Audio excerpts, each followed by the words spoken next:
Hello mga Lods! Welcome back to my channel. And for today's episode mga Lods, magluluto tayo ng adobong manok with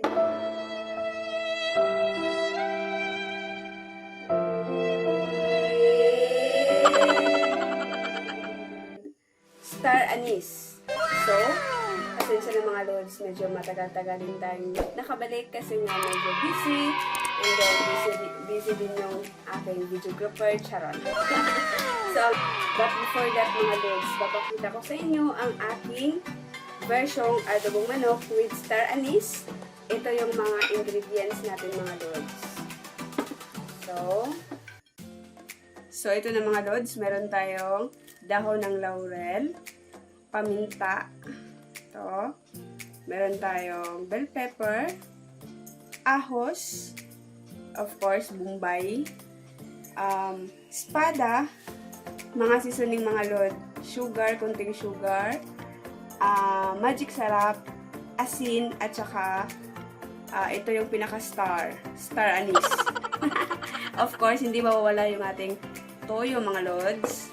Of course, konting suka, and ito yung pinaka-star sa lahat, manok, of course.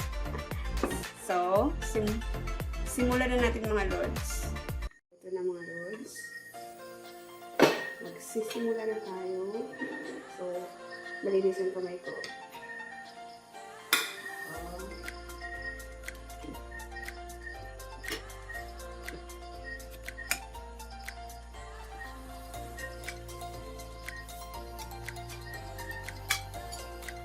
Next, lagyan ng toyo. Konting toyo.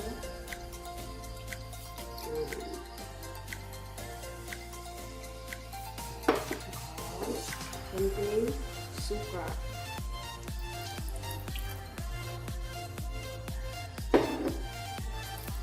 Halo-halo na.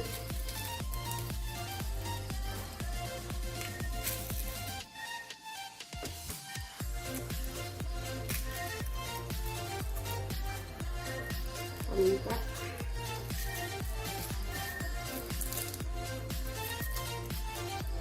Bell pepper.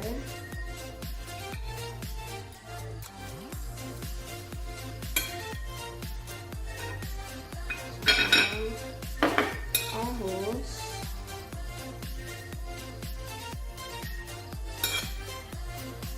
Bombay.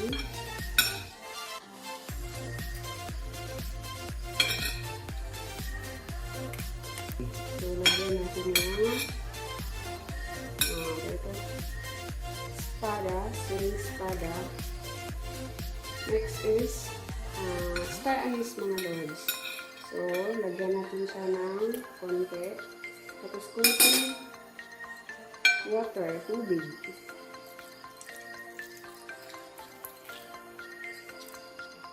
Tapos ito na, konting magic sarap.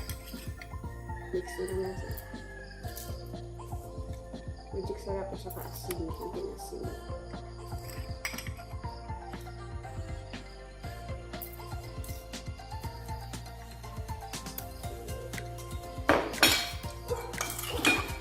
So, haluin ng konti para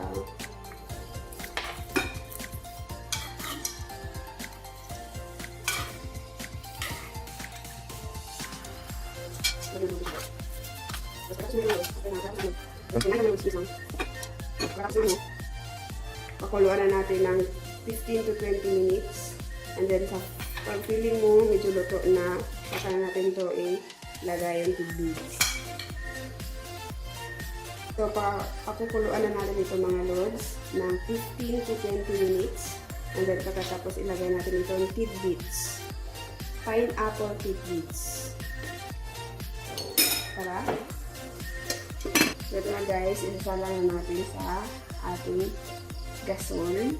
At dapat medium heat lang.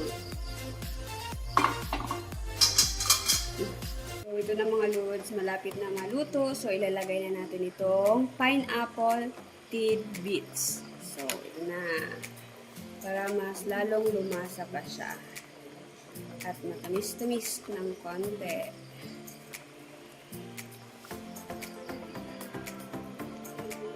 So, Takpan na natin ng at least 3 minutes. Takpan na natin at least 3 minutes mga lods. Ito na mga lods, luto na ang ating sariling versyong adobong manok with star anise. So, ayun na.